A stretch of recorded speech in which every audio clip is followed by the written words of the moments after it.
शादी या live in, ये विषय अभी बहुत चर्चा में है, तो इसको थोड़ा गहराई से देखते हैं। पहले देखते हैं इसमें फर्क क्या है।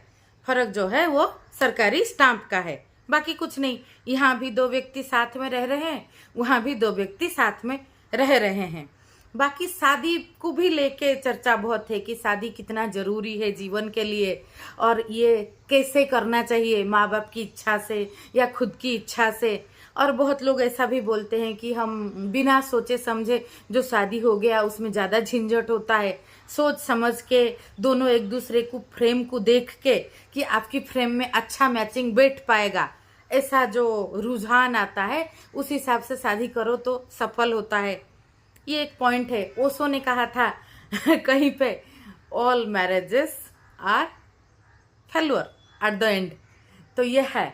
तो ये सभी चीजों को अगर सेंटर में जोड़ के हम देखें, पहले तो खुद से जुड़ाव ये ज्यादा जरूरी है। नहीं तो आप लिव इन में रहो तो आपका ब्रेकअप होगा, शादी में रहो तो आपका डिवोर्स होगा। अगर दोनों चीज करने को आप डर रहे हो या किसी असुरक्षा भाव का शिकार हो तो आप कर नहीं पाओगे, एडजस्ट करोगे। यहाँ लिव इन में भी एडजस्ट करोगे कुछ दिन, शायद यहाँ जल्दी निकल जाओगे क्योंकि सरकारी स्टाम्प नहीं है, आस पड़ोस ये लोगों का भय थोड़ा कम है, और इसमें थोड़ा समय लगेगा निकलने को अगर वो दोनों एक दूसरे के साथ नहीं एडजस्ट कर पाते। बाकी अगर दोनों एक दूसरे में बहुत प्रेम है तभी तो रह रहे हो लिव इन में। शादी का तो छोड़ लो, कभी कभी अरेंज मैरिज हो गया, आपको पता नहीं एक दूसरे का, फिर भी यहाँ ब्रेकअप होता है या नहीं, अलग होते हैं या नहीं, तो फिर क्या हुआ? अपने एक दूसरे का फ्रेम को देख के तो रह रहे थे ना।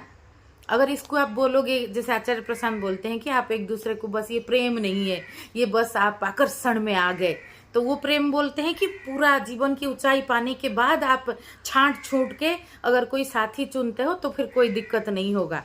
तो पूरा जीवन की ऊंचाई पाने के बाद आप दूसरा चेतना को पूरा पढ़ लोगे, और वो चेतना क्या जड़ चेतना है उसी लेवल पे रहेगा, और दोनों के बीच जो हार्मोनी है वो वैसा हमेशा रहेगा।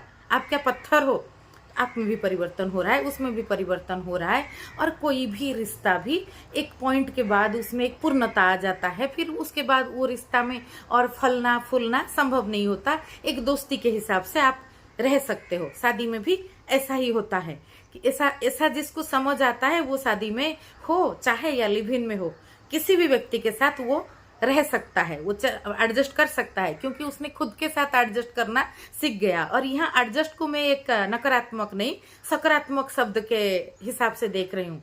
खुद के साथ जुड़ाव हो गया तो आप दूसरों का फ्रेम को भी पढ़ लोगे, और अलग अलग फ्रेम में भी प्रेम मैत्री में